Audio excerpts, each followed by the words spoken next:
Hi, I'm Ralph Preston, and on Tuesdays we usually have our Recovery in Science Zoom meeting where we bring on guests and talk about interesting and useful and valuable things in stroke recovery and the science behind them.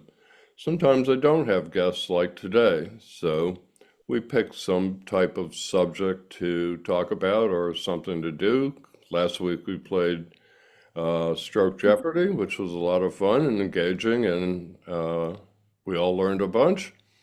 And this week we're going to talk a little bit about empathy, empathy in general, empathy in relation to stroke, how our strokes changed us in terms of empathy, the importance of helping other people, and the value in helping other people. So I I know about all those things, but I thought if I went to AI, that it would summarize them more succinctly than I might be able to. And lo and behold, that was the case. So I'm going to read a little bit about on this subject, and then I'm going to share my experience with empathy starting when I was 3 years old up till today, and how my stroke and I have to say, not only my stroke, but helping other people in the stroke groups has affected my empathy. Okay, another long introduction, but here we go. Okay. Empathy is the ability to understand, share, and respond to another person's feelings or perspective while Mhm. maintaining your own boundaries.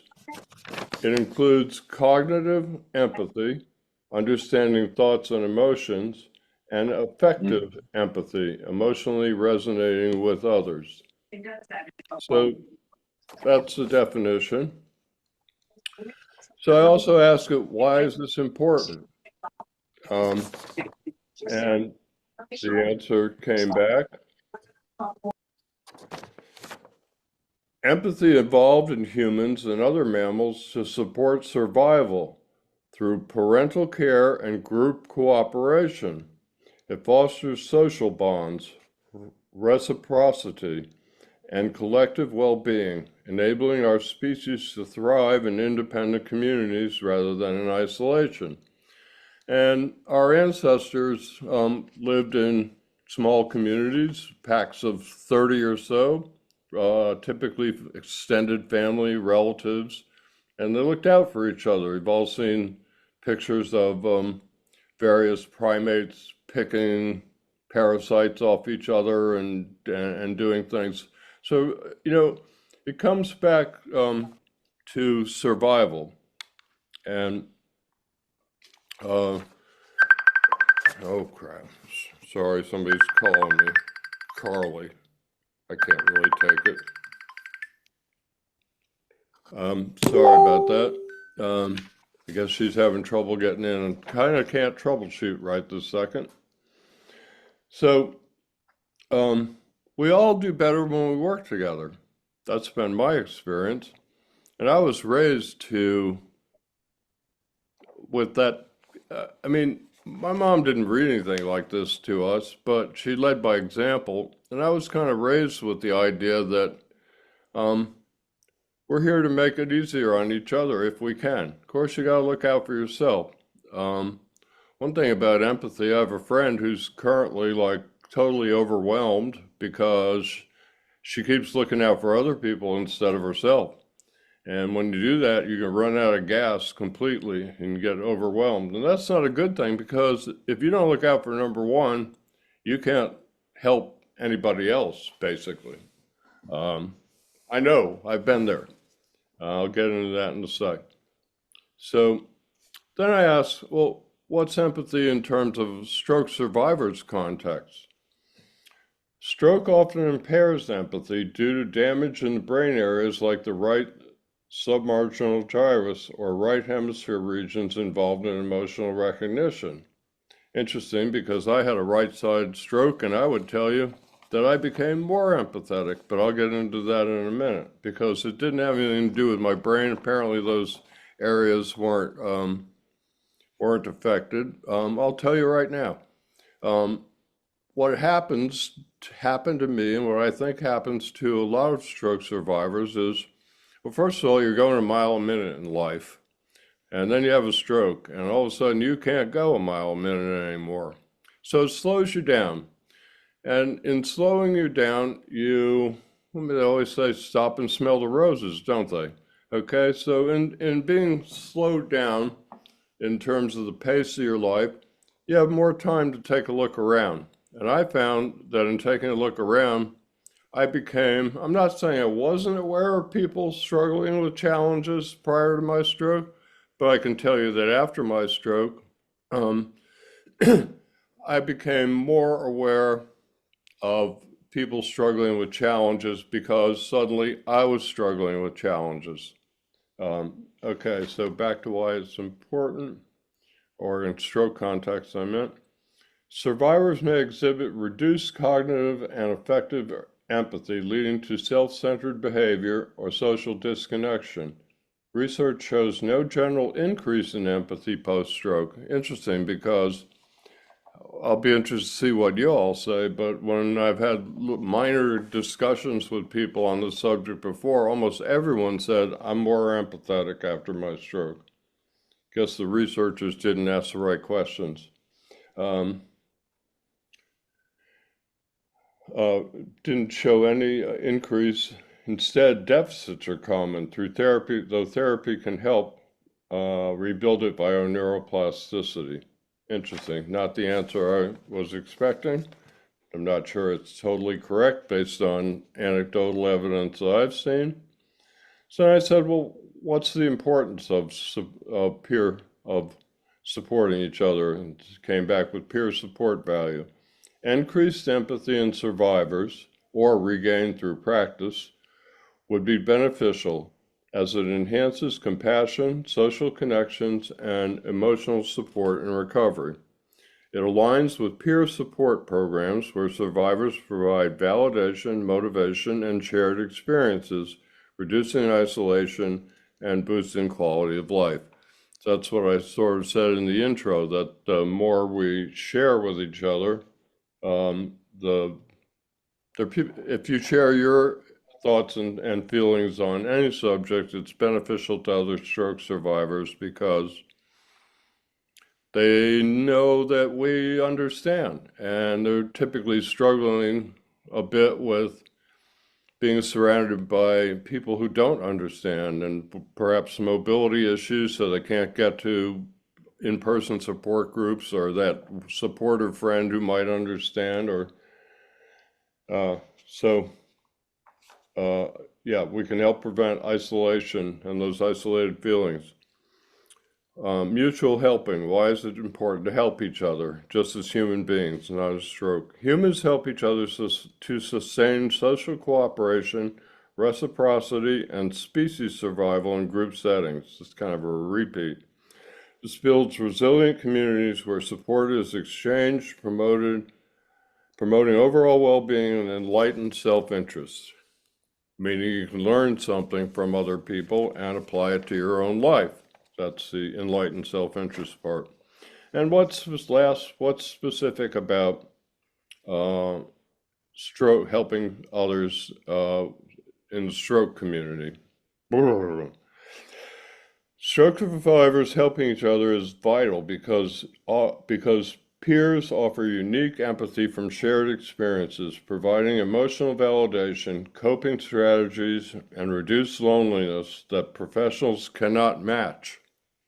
So, yeah, I talk to a therapist once a month. I'm going this afternoon. She didn't have a stroke. I never much talked to her about stroke issues because, like everybody else, I don't feel like she could understand it the same way anybody else in this meeting could. I think it's real valuable, and I talk about challenges and personality things, but not particularly about stroke. This peer support improves psychological outcomes, confidence, and reintegration for both givers and receivers. That's after we go around and let everybody talk. we'll talk a little bit about in terms of why you should help others. You know, the prayer of St. Francis says, "It is in giving that we receive." It's not a one-way street. Helping other people is a two-way street. But if we have time, we'll get to that. All right, I've been rambling for a while. Not rambling, but I've been talking for a while. And so I just want to read this story my mom wrote about me when I was 3 years old. For some reason, she chose to write these stories in third person, which I find odd, but I never tried to correct my mother too much. She was generally right, and you know, I was aware of the hierarchy, although she would have been open to it. She was open to most any type of discussion. So once I read this to you, you'll understand a whole lot more about me and why I help other people and why I have these support groups.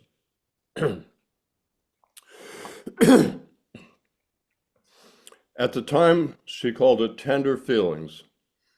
At the time of this incident, Ralph was about 3 years old. He and his mom were sitting on the couch in the family room watching a TV presentation of The Ugly Duckling. This was a new story for Ralph, and he became quite absorbed in following what was happening. All was going well until the ducklings hatched, and it was discovered that one of them was a dark color instead of light. At that point, the lighter ones began to chase and peck at the darker one. This continued for what seemed like a long time to him, and he became more and more tense. Soon he began clenching his fists, trying to hold back tears. His mom hugged him, saying, "Don't worry, Ralph. Just hang in there. It's going to be all right." In a choked voice, he replied, "But they have no right to treat him that way." Needless to say, he was delighted with the way the story ended. However, he was equally affected by other stories that dealt with unkind behavior, particularly Cinderella, I guess the evil sisters. But he gradually learned how to cope better with these feelings. Maybe he did, maybe he didn't. That's up for debate. I managed to cope better with them in front of other people and in society, but I'm 3 years old. I could not have told you what empathy was at that point in time. You could have read the sheet that I read to you on empathy, and I wouldn't have understood it at all. But I was born with it. We're all born with some. I got to think some people are born with more. I would say I might have been born with more empathy than others based on this story. Also, I grew up, my mom was a very loving person, set a marvelous example for all of us. So I think, you know, there's the old nurture versus nature. Okay, so nature is how much you're born with, nurture is how much you develop in life. And I think the environment that I grew up in fostered empathy. So now I've been talking a really long time, and I didn't even touch on, or I touched, but I didn't really go into my personal experience with empathy post-stroke. I'd love to hear from any and everyone as to what their thoughts are on empathy, why they think it's important in society that we help others, that we be empathetic and that we help others, and their experience with empathy in stroke. And I'm not going to go around the room and put people on the spot. And like I said earlier, it's not a competition. Not everybody's got a story their mother wrote about them when they were 3. And everything that anybody shares is valuable. So, anybody want to go first? I'll chime back in later. Judy, great. Good morning. Oh, am I unmuted? Yes. Yes. Well, I'm going to start with kind of how you ended, because my thought is empathy innate or is it a learned response? And I like the way you answered that by saying we're all born with a little, but I think our parents nurture that empathy by their example, just as you said, Ralph.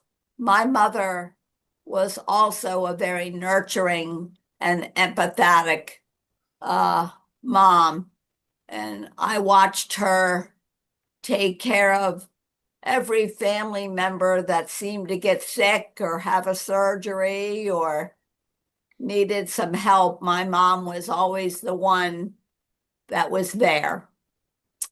So she certainly impacted my ability to be empathetic. What's interesting to me after my stroke is being on the receiving end of that, because the difference, family members, friends, strangers, in fact, sometimes I find strangers more empathetic Mm-hmm. to Isn't that me odd? than my own close family members. So I think people are born with a certain amount of empathy, but it is certainly nurtured by the people around them. And the differences of being on the receiving end of that are as wide as the ocean. And it amazes me how different people are in the way of being empathetic to other people, especially people that have health challenges, mobility challenges. So I love Facebook because I'm able to go on to Stroke Buddies and other stroke survivor pages. My husband has a very rare cancer, and so we're able to interact with that community. And I love doing that. I love giving people support whenever I can. Why do you think that's a good thing? I'm sorry. Why do you think helping other people and giving them support is a good thing? And I would assume you said you love it, so you must get some good feeling out of it, right? Oh, I do, absolutely, because people are posting their challenges, their problems, and I guess I want all people to know that I care and that they're valuable as a human being, and that their problems are, their thoughts and feelings are important. I want to give people positivity, number one, and I want to lend them a listening ear whenever I can. Great. And I temporarily forgot about the aspect of receiving empathy, which also brings up the whole thing about accepting help. Which is kind of an adjunct to that. I wasn't very good at accepting help pre-stroke. Typically, I didn't feel I needed help with anything. I was pretty headstrong.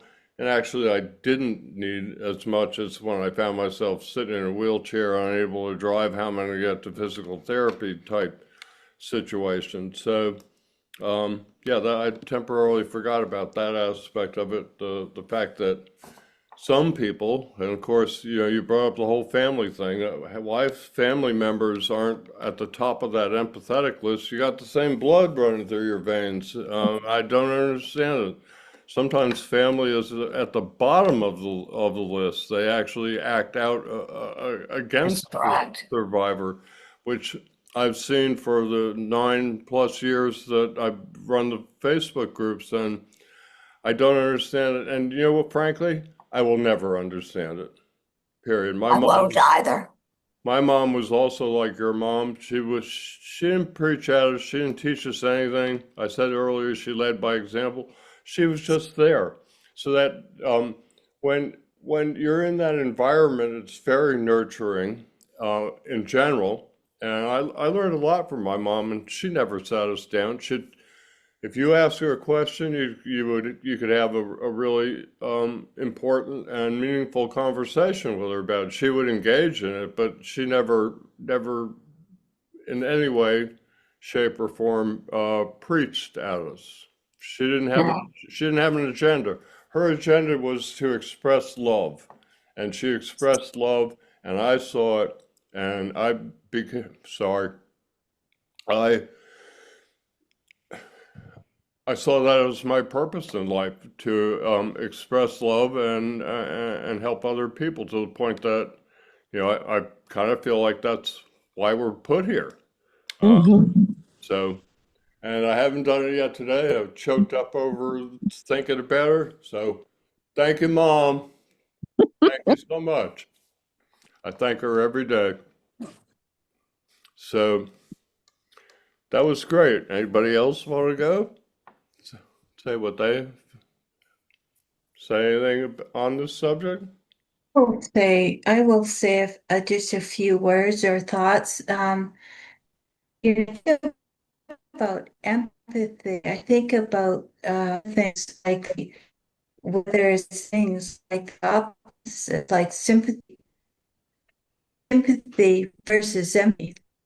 What does sympathy mean to empathy?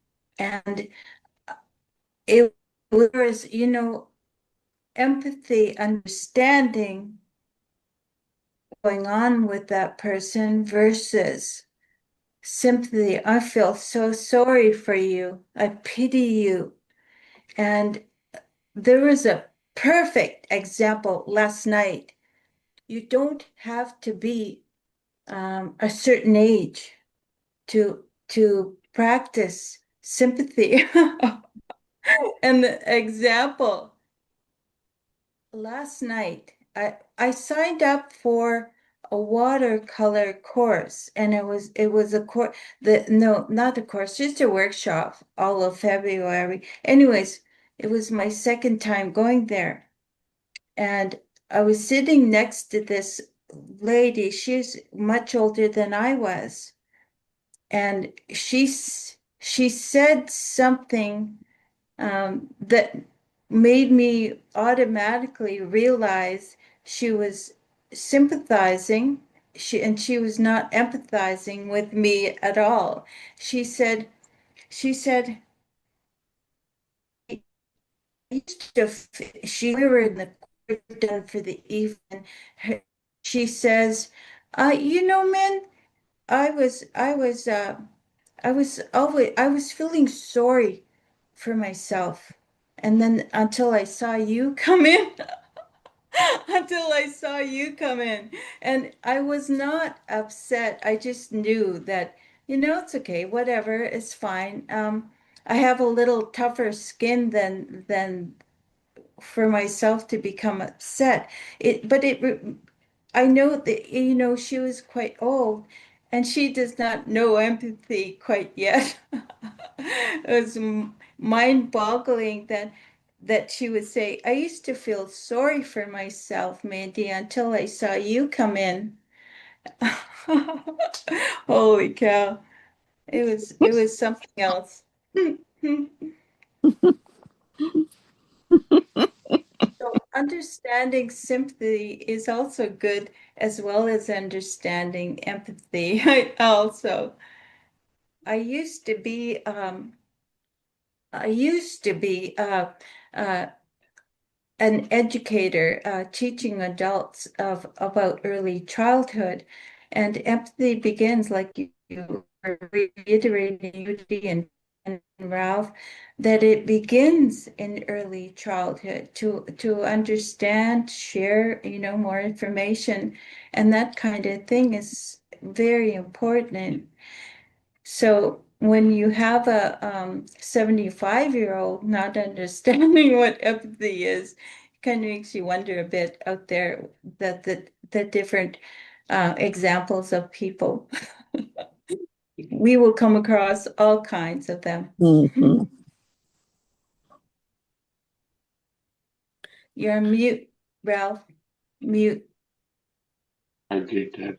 So thank you. Sorry, I remembered something about mirror neurons that we'll talk about and looked it up while you were talking, although I was listening. I'm not a psychiatrist or a psychologist, but it seems to me like sympathy is sort of an expression of empathy. If you can't feel somebody else's situation or pain, then it's hard to be sympathetic about it. I don't know that for sure, but that's my first take on it. And I think it's important work that you were doing and teaching in early childhood development, because I think that we could use, I don't think you can have too much empathy. Right. That's something I could talk about, because it's if I'm not careful, sometimes I wouldn't say it gets in my way. Anyway, I'll talk about that in a minute when I share some more of my thoughts on what's happened to me post stroke. I believe it can be nurtured, and I don't want to get political, but we got people in this world who are anti-empathy at this point. I never thought I would hear anybody say anything like that, but that's what we got going on. And the only thing that fights hate is love, as we all knew and were reminded of on Sunday. And again, I'm not trying to get political, but this is relevant to empathy. So, Mindy, thank you for what you did. I'm sure you enjoyed it, but it was important work. Bringing kids along in all ways. Kids are our future. Mhm. Again, I don't want to get political, but we need to be educating people. We need more education, not less education. So let's just leave it at that. And children who are nurtured turn out to be better adults. They turn out to be smarter, more well balanced. They don't get into trouble as much. And guess what? If they're raised in that environment, then they're going to go out and be like their mothers or the people that inspired them, and be empathetic and be helpful in society. And I personally believe everybody's entitled to their beliefs, their religion, their spirituality, their God, their spirit, their energy, whatever you want to call it. Everybody's entitled to that. But I kind of tend to think, I was brought up that God is love and universal, and all people deserve that love, and we're here to be a mirror and shine that love back on other people. This is tricky because I don't want to get political, I don't want to get religious, but these things kind of come into this whole subject, don't they? Yes. Anybody else got any thoughts on this? Carly? Can you hear me? Yes. Okay. And welcome, by the way. I'm glad you got in. I couldn't take your phone call during the meeting. That's all right. I forgot how to get on. I'm so confused with that. Oh, no. But okay. I want to say that my grandmother raised me, and she didn't preach, but I did see what she did.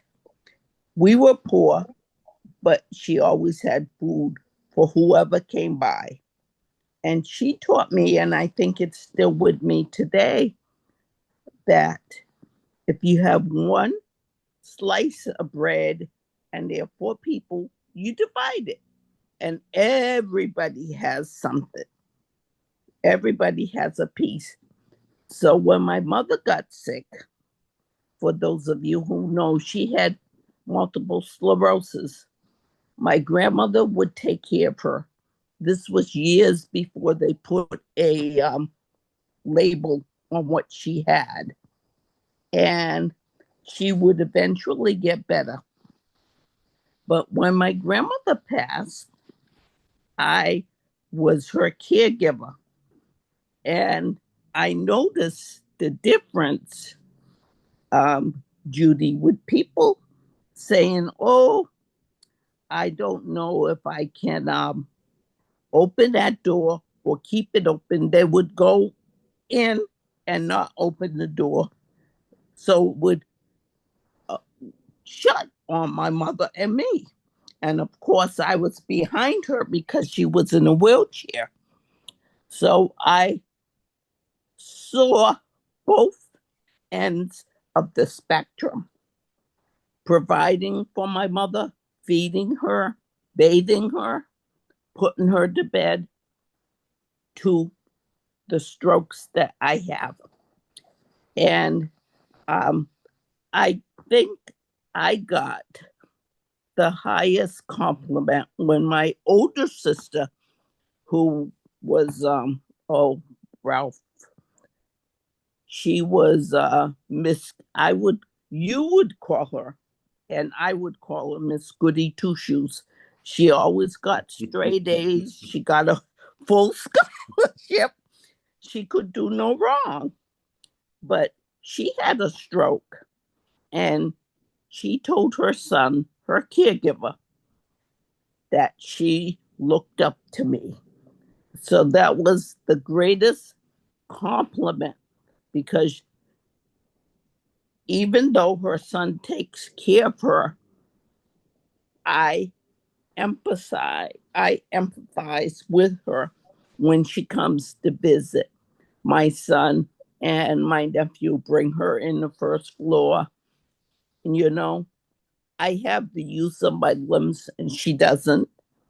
And she is very happy that I am such a beacon for her in the stroke world. And she realizes it's not easy. It is not easy, no matter what point you're at. It's not easy. So I just wanted to say, whatever I can offer, I offer.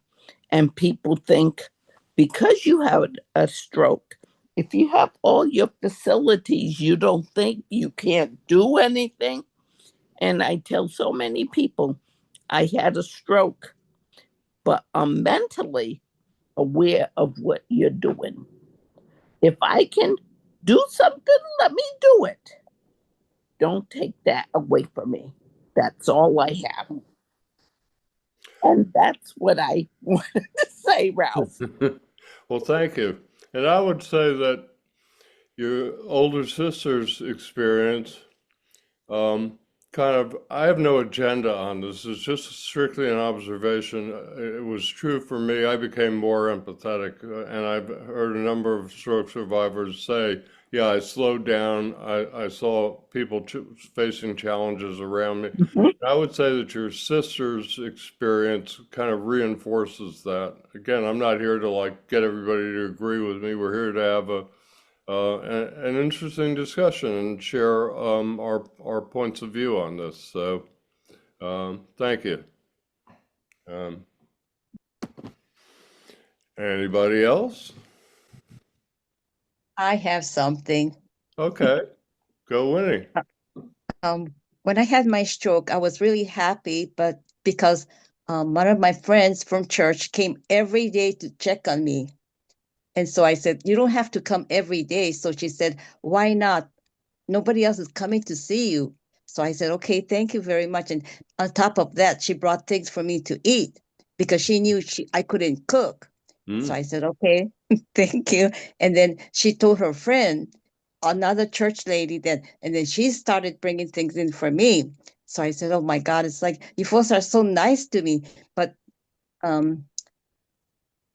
wait a minute.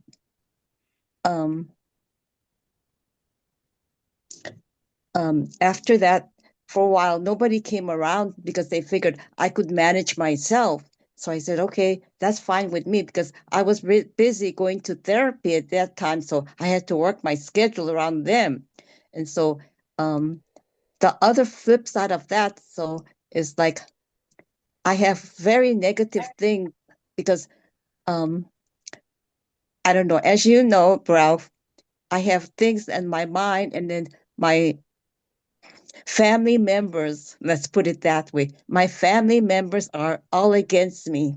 So, you know, without being so negative about it, I said, okay, that's one chapter. I'll just cut off from my mind and go move on, because if I dwell on that, it's going to make me sick.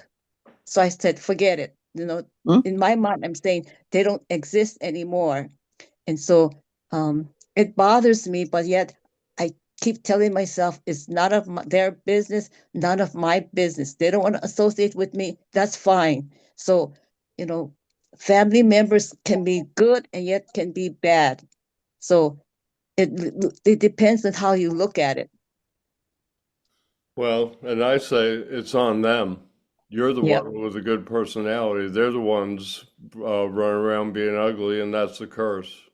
Yep. So, you know, it's sometimes that small consolation when you've been wronged, and you certainly were wronged. I've got knowledge of that, for sure.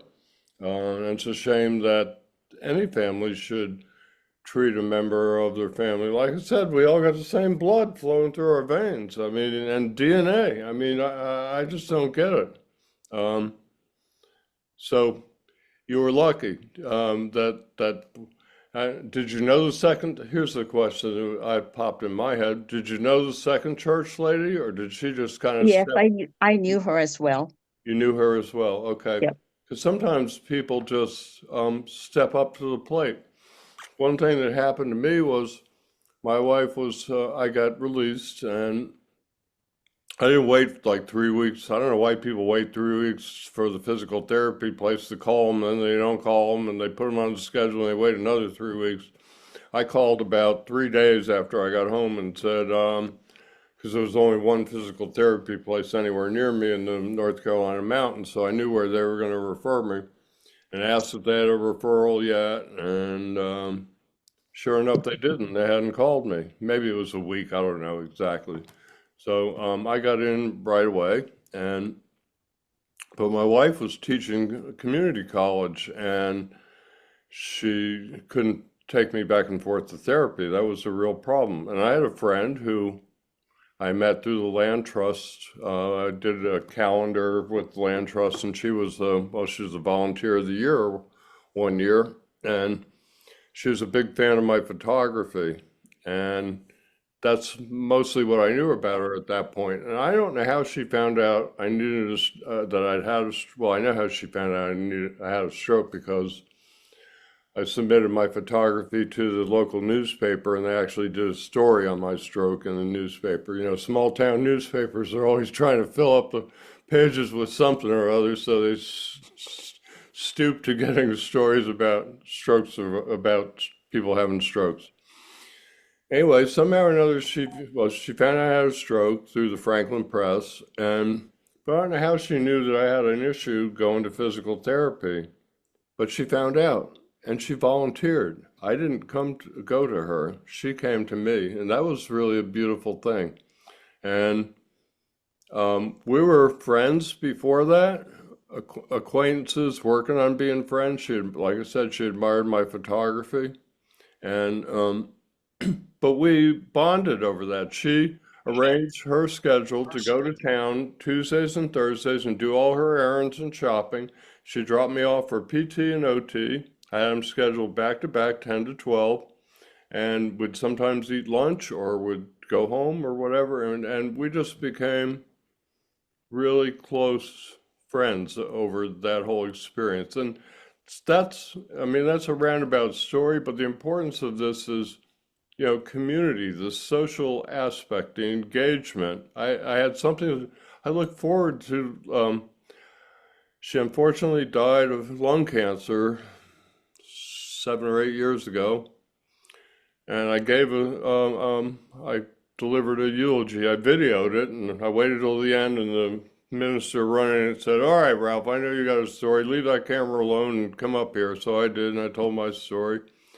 And, you know, I said, One day that it was a little more than this, but one day that smiley little Beth and her smiley little face and the white BMW wagon pulled into my driveway, and I look forward to every Tuesday and Thursday spending time with her. We bonded over some um, poppies. She was an artist, art teacher, and she loved red. And we'd go by this woman's garden where she had both regular poppies and peony or peony poppies. There's two ways of saying peonies.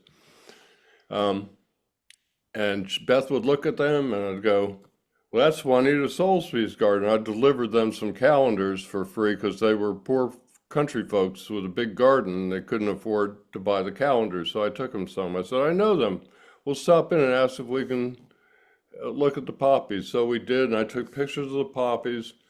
I close my eyes right now and I can see Beth smelling a red poppy, and I kick myself in the butt because I didn't know she was going to die, of course. I mean, I knew she would eventually die, but I kicked myself in the butt that I didn't snap that picture, although I close my eyes right now and see it. She ended up painting the poppies, and her husband gave me the painting. So that's the kind of bonding that can go on over empathy. And I miss you, Beth. I think that, you know, and that's what happens with experiences of being together. You care for each other and you learn from each other. You find inside involved in different Zooms that you put on, Ralph and others, that we have learned so much from sharing. And I believe strongly in that. A lot of times I don't make the time, but when I come on, I find that we have developed empathy only by listening to other stories is powerful. And over time, we provide that to somebody else. We do by commenting and sharing and that. So I know I don't know how many people are a part of the stroke buddies and this and that. I'm not aware, but I first looked at what Zooms are out there or resources that are out there. There's thousands on your sites, Ralph, and others. There's thousands of members. There's not many on Zoom, but people who come onto Zoom are powerful because they're sharing their experiences and they're sharing that empathy with others. It's powerful, small but powerful over time. And then about that, you get the closeness to each other. So you get to know them more. And, it's not just another person. You get to know them. It's like you feel for their feelings. Yeah. Hey, Ralph, Yes. would you like somebody else to share more on the receiving end of empathy? Since we've talked about some other things, because I have a small story I can share with you. Please tell. There's plenty to talk about here. We'll fill it up, but as I mentioned earlier, when Judy pointed that out, I had temporarily forgot about the receiving part. That's why I got into the whole thing with Beth and everything. And by the way, Well, go ahead. So go ahead, Tara. yeah, I do agree with Judy's words, wholeheartedly. So that's kind of, I share her sentiments on that. But then I wanted to just give you an example of the receiving end of empathy. I do believe in giving it. I'm a Stephen minister. I give back. I drive people to doctor's appointments, whatever. So we know that part about me already. So Yeah. I'll share something different about the receiving end. In case I'm just gonna read this to you, then I'll tell you the story. It says, in case Nobody told you today. Good morning. You were amazing. I'll get it together. Good morning. I can do this. Hold on. You're okay. It's empathy in action. So great. I would never begin doing a eulogy. I wouldn't last through it. Okay, let's see. It says, Tara, calm down, Tara. can I type it in the chat? Can you go to the chat and I'll put it in there? It's just too hard to read. So I'll do it in the chat. Clearly, I know that you help people all the time, and clearly you're an empathetic person. And I was sitting here crying a minute ago. I'm okay with it, you know? Yeah. So you're like me in the sense, people who are empathetic feel things. And now we got Judy and everybody crying, but that's okay. This is what makes us human. It's in the chat, people. I'm doing it in the chat so you can understand. Okay. It's just reading through this part's kind of hard. Oh, It's and- almost done. I only have a few more, 3 more sentences. And just ignored the typos because my eyes are covered with tears, so I can't see what I'm typing. I was just thinking about Martha, Ernest. A lot of times when Martha shares, she has trouble getting it out because her empathy takes over. Yeah. I think this is a good thing. I don't think people should be shooting down empathy in public like we've got going on now. And no, I'm not trying to get political, but this isn't political. This is a human condition thing. And, you know, Okay. Yeah, thanks for filling it in there, Ralph. I got it all out in type. And just what I want to share, I can share the backstory without crying. okay. This was a placard that a former caregiver gave me, on her last day helping me out. She gave me this. It's like in a frame on a paper, and she was just really good. And she, even if I get my loop recorder out, in a couple months, she's gonna take me to the procedure still, and she hasn't cared for me in like 2 years, and we still keep in touch, and she's been a good friend. Well, that's Well, what I wanted to share.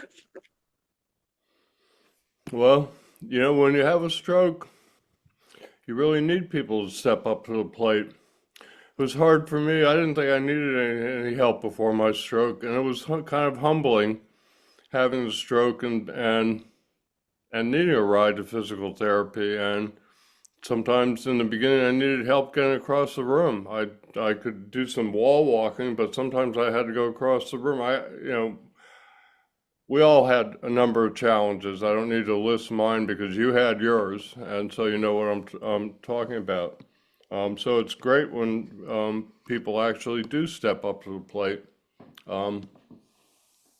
I was resistant at first because I was this, former tough cookie that I didn't need anybody. I'm good. I'm good. And suddenly I did. And so I resisted it a bit in the beginning. And then I told myself something that was a game changer for me. I said, Ralph, sometimes I one time told my ex that I talked to myself in my mind. I think all of us do it. And she acted like I was like hearing voices or something. Anyway, I said to myself, Ralph, you like to help other people. What if other people that you want to help had the same attitude you do, which is, I don't need anybody's help? Then you wouldn't be able to help anybody. And how would that make you feel? So I opened up to the whole thing about receiving help and empathy from other people because I got in touch with the fact that I like to help people, and if they did what I was doing, then I would be shut out of helping people, and I wouldn't like that. So that was a game changer for me, and it helped me get over receiving help. I'll talk, since I'm on the subject, I'll talk a little bit about what happened to me post-stroke. Like a lot of people, I slowed down. Had time to smell the roses, had time to look around. And when I looked around, I saw other people struggling. Yeah, they'd been there before. You know, we all see somebody in a wheelchair. We all see a kid with cerebral palsy or various things. And you know, we're empathetic and we're aware of it. But all of a sudden after my stroke, I became kind of hyper. Maybe it was too much, but I became a lot more aware of the number of people, I guess because I started paying more attention to other people that I saw struggling, I became more aware of the fact that there are a lot more people than, after my stroke, I would tell you that there are a lot more people struggling with things than I would have before my stroke, even though I was seeing some of it. It just, I don't know if it's the empathy, the slowing down, the paying attention to others, or probably all of the above. So I found the stroke made me more empathetic in that sense. Another thing I found, and remember my little story, I started with a pretty good chunk of empathy in my life. I found that, well, I help people because of my mom. I helped people a lot. Before my stroke, I started helping people doing free videos for Habitat for Humanity and other nonprofits in 1987, almost 40 years ago. I made about 40 or 50 videos for nonprofits. I'm not talking little 1-minute videos. I'm talking $10,000, 10-minute videos. So I was used to helping people. And when I talk on this subject or give a motivational speech or whatever, I tell people, when I had my stroke, I just switched subject matter. I had been an educator through, in a different way than Mindy. I educated people through video stories as a storyteller. I taught people about products. I taught people about procedures, training things, all kinds of different stories. So I just shifted my focus to a different subject, which was stroke, which is why I started a YouTube channel and started making videos. Also had to do with the fact that I couldn't get a single hospital, one hospital system. I got 20 hospital systems that were willing to help, but I couldn't find one that could put together, would fund my whole idea of definitive stroke recovery DVD until Tri-State Stroke Network, but then the CDC pulled the plug on them and 4 other regional stroke centers in some kind of political cost-saving measure, which costs us because they were good things. So at that point, I just said, okay, you got a camera, you got an edit system, you know how to use them, get to work making videos. I just started out making 1 or 2 videos and said, okay, I'll just sort of on the side, I'll build this whole thing myself. Here it is, 9 years later, I have 410, 420 stroke videos on my YouTube channel now. And I'm going to get back to making them. I really enjoy figuring things out. This week I made a video on how to put your jacket on one-handed, and I figured out how to do a zipper one-handed and zip it up with your teeth. So, yeah, Judy got big eyes. Judy big eyes there. Not blue eyes. Maybe they're blue too. They are? Oh, so you're Judy Blue Eyes. Whoa. Okay, another thing I know about you. Anyway, I want to get back to that because that's where I feel most connected to other survivors. I feel like I'm doing the most good. Yeah, somebody's got to admin the groups, but I'm not real happy spending 5-6 hours a day as an admin. I'll just be upfront about that. But actually, we're working on some tools that might help automate it. As everybody knows, I'm a pretty big believer in AI. Anybody who came and played Stroke Jeopardy was Judy. You ought to see this thing. we developed an AI tool, Stroke Jeopardy, and we can generate the questions and load them into our board all through AI. And we had a lot of fun playing Stroke Jeopardy last week. And what was happening? People were empathetic in some way, and that they were engaging with each other. That's the beginning of empathy.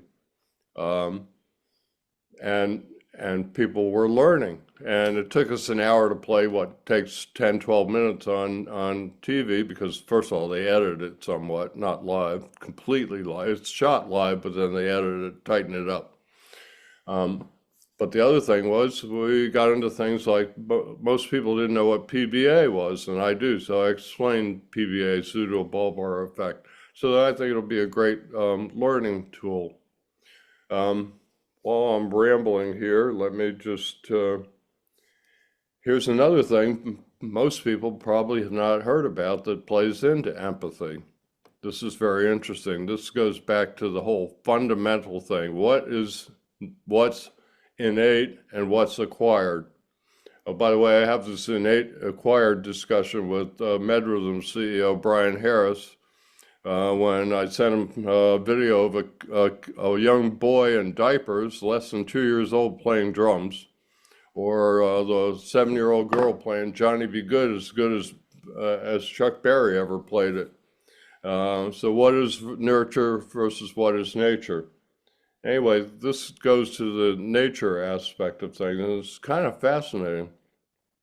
So it's in the 1990s, neuroscientists at the University of Parma in Italy, led by Giacomo Rizzolatti, discovered mirror neurons while studying macaque monkeys, I'm never sure how to pronounce that, grasping peanuts. They recorded from the premortal cortex area neurons fired when the monkey itself grabbed or manipulated a peanut. Not surprising. Unexpectedly, on a second observation, when the monkey merely watched a researcher perform the same action, the exact same neurons fired, as if the monkey were doing it itself. This monkey see, monkey do effect revealed mirror neurons, which indirectly underpin empathy by simulating others' actions in our brains, helping us intuitively grasp intentions and emotions without direct experience. Now, isn't that fascinating? So what's going on, in a sense, is instead of eating the peanut yourself, you see the peanut. And in our lives, that you come across somebody in a difficult situation, and you feel something in your own brain. So this is something that's built into us. Is again, 3-year-old Ralph couldn't understand what empathy was if you read him the definition. These macaque monkeys certainly couldn't, but they got mirror neurons going on. Okay, the empathy link. These findings suggest mirror neurons form a neural basis for empathy across species, firing for observed actions to foster social understanding and connection. In humans, similar systems activate during empathy, linking observation to internal stimulation. So in my case, I was empathetic. I started helping people seriously in 1987. I had a stroke. I became more empathetic. I started helping people. That made it better or worse. I have the feeling that every blessing is a curse and every curse is a blessing. And you need to just learn how to sort out what's what and manage them. But at this point, I am like over the top empathetic, and I don't think that's a bad thing.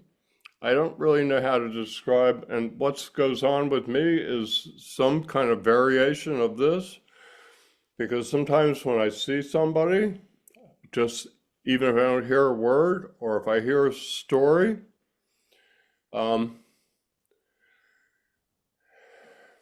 starting to feel it now, and I don't even have anything going on. I get this feeling. I wouldn't call it pain.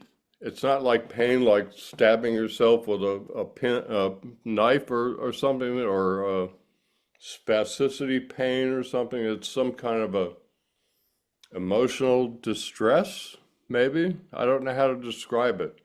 But I actually have been in the presence of people or hearing stories or just seeing somebody from afar. I'm doing it right now, where I actually get all choked up about it. I'm, in a sense, feeling their pain, for lack of better terms. Judy, go.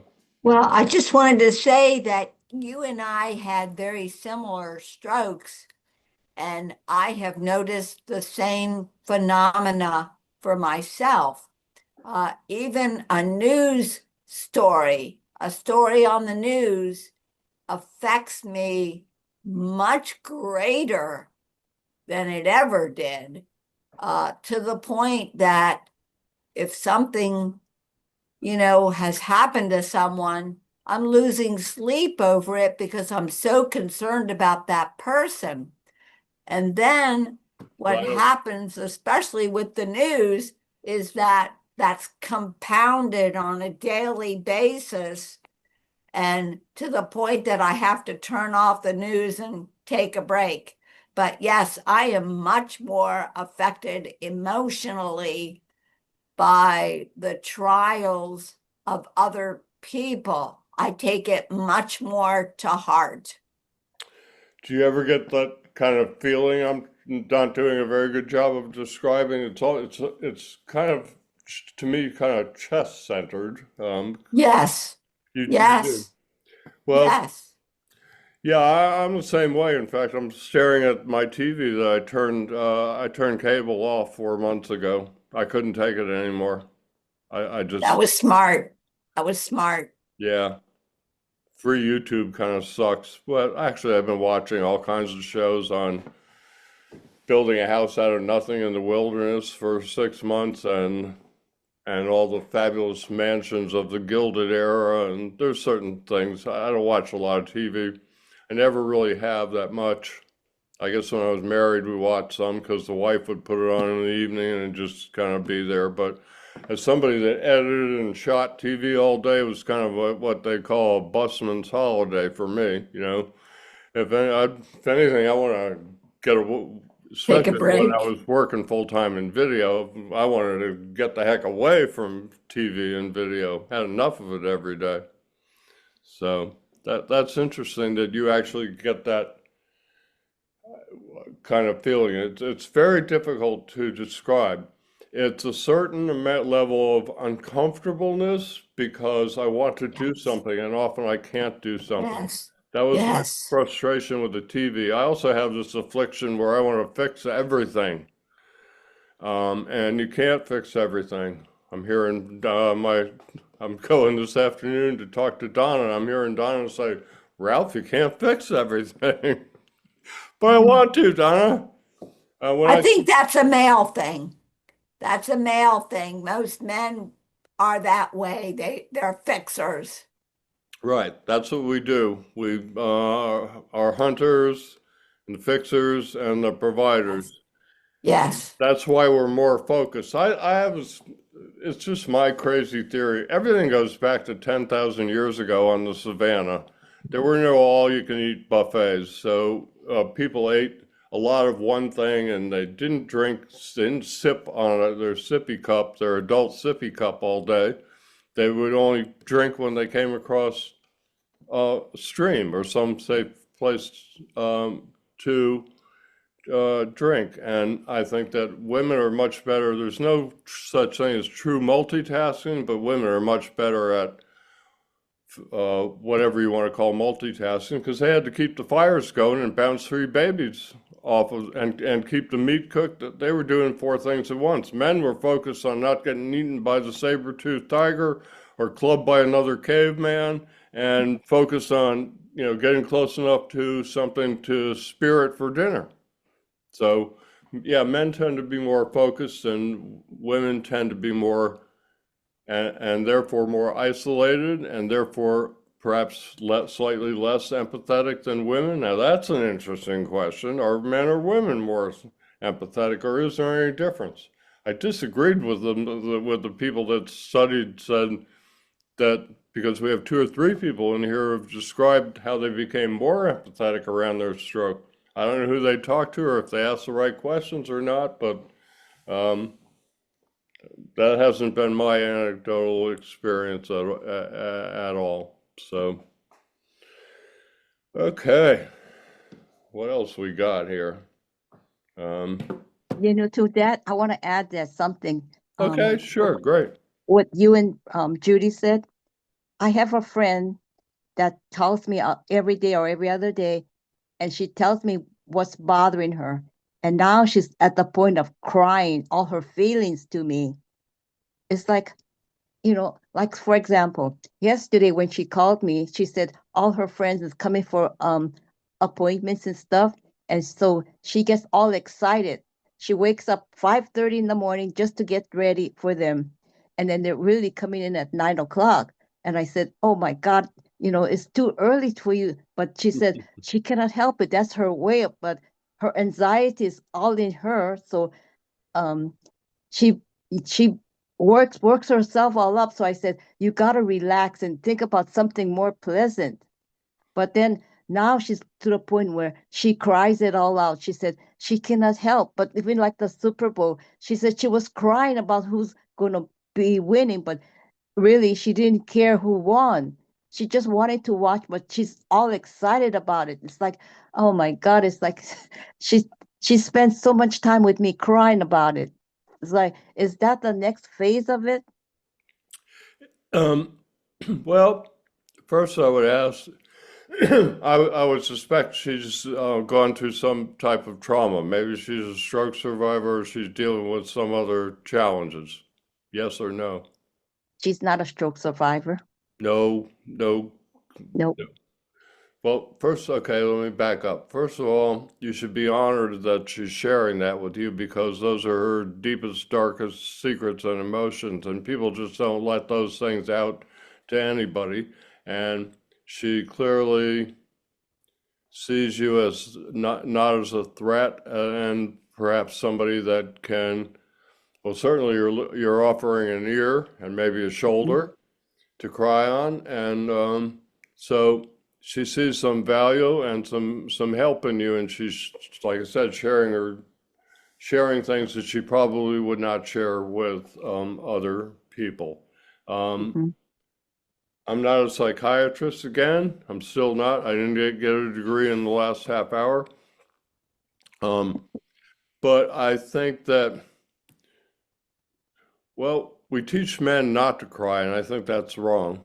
I was sitting here crying when I was talking about Beth, and there's no shame in crying. It's for all the guys out there, there's no shame in crying. It shows you're human. We're human, just like the girls are, and you would be, and the world would be a lot better place if more men cried and more men were empathetic and understanding. I know it goes against the whole hunter-gatherer thing, but we're supposed to be evolving, so do what you can, would be my little 2 cents on that. So crying, All right. I've had periods, I'll let you go in a sec, Keith. I've had periods in my life where I wouldn't or couldn't cry. Mainly I was holding myself back. And I came to realize that wasn't good. And I think it's best to go with the flow, whatever it is. If you feel like you can't cry, then that's your current reality. But I think it's her way with coping with something that she may not have shared with you yet. There's something going on there that's causing that, would be my 50 cent. My Lucy, psychiatrist is in. I need a booth. What is it, like 5 cents or something? It says it's like a lemonade stand. Lucy, the psychiatrist from Peanuts, the psychiatrist is in. So that's my 5 cents worth of advice on that. Would I suggest digging around and trying to find out what's going on? Maybe, but to do it in a very, very slow way and not intentional, because you could end up turning off the faucet instead of opening up the faucet. Just, that's another 5 cents. So you owe me 10 cents. Okay. Okay? Or you owe Lucy 10 cents. So, yeah, but I'd be honored. People don't share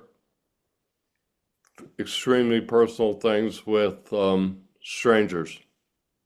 Okay. If she had been a stroke survivor, I would say, I wonder if she has PBA, because that's one of the responses to PBA. Yep. Pseudobulbar effect. Also, Judy, another one is sometimes I had they didn't diagnose me because there was no pill for it yet, but I definitely had it.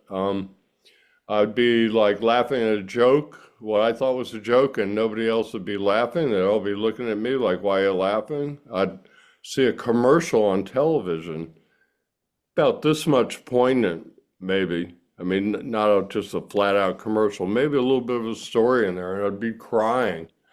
So it's an inappropriate match of your emotions to a particular situation. And in my case, in a lot of cases, it goes away. Of course, they got a drug for it now, so they diagnose it a lot and put you on there and have your.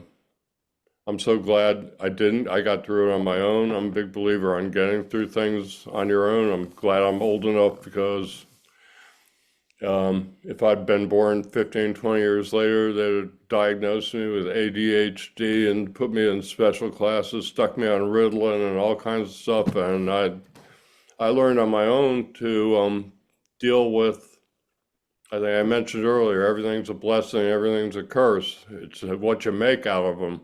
I think a lot of things in life are like a piston ring. They go all the way around, but they don't join. There's no way to get from here to there without going all the way around. But guess what? This side of the piston ring and that side of the piston ring are often very, very similar when you get all the way around.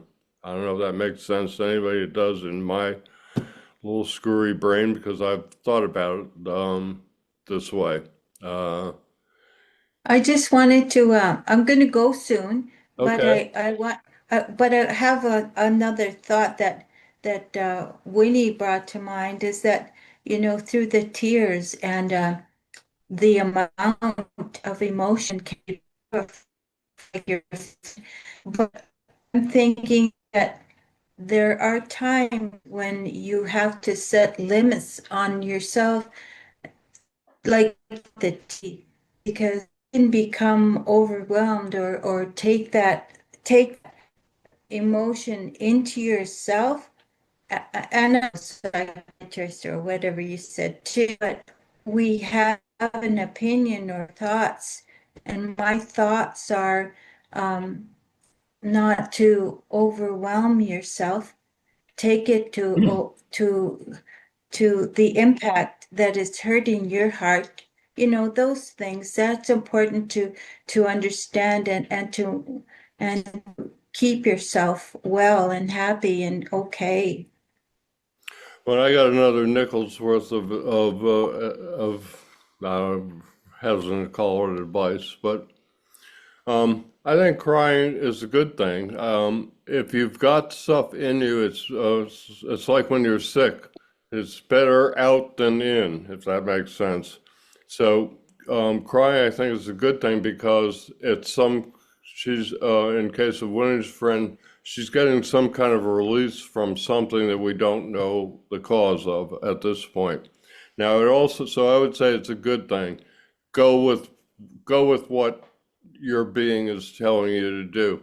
On the other hand, I would say, if you get to where you're crying all the time and you're overwhelmed and it starts interfering with your life, then maybe you need to be reevaluating the whole situation or seeking help. What I was thinking about is Winnie, her feeling that she's listening to her friend cry all the time, and that put Winnie, and so using you as an example, Winnie, is taking in all of that hurt and pain from the other person. Setting limits is important for you to keep yourself well and happy and good. If you overwhelm yourself by taking in others, the over time, limits are important on oneself. Absolutely. I misunderstood your, yeah. Yeah, so Winnie's got, well, we're back to the very first sentence that I read off the AI, which is empathy is the ability to understand, share, and respond to another person's feelings or perspective while maintaining your own boundaries. That's what you're saying. Yeah. So, Yeah. Winnie's an empathetic person and she cares for her friend, or she wouldn't be listening every day. But at some point, Winnie, if this, becomes too much for you, the first thing to do is just see if you can tone it down on your exposure to it on your end without abandoning your friend. But if you have to, if it's really starting to affect you, might be time for you to say something or take a break. And again, I'm talking in generalities. We're using your case. I'm not trying to tell you what to do, because you're a good person. You'll do the right thing. Here's one thing in life that I found very valuable, and that is, well, it's two things. Listen to your heart. When you don't know what to do, listen to your heart. Yeah. And number two would be, and this is slightly off subject, but it's also true. You know those gut feelings you get sometimes? Yeah. Almost always right.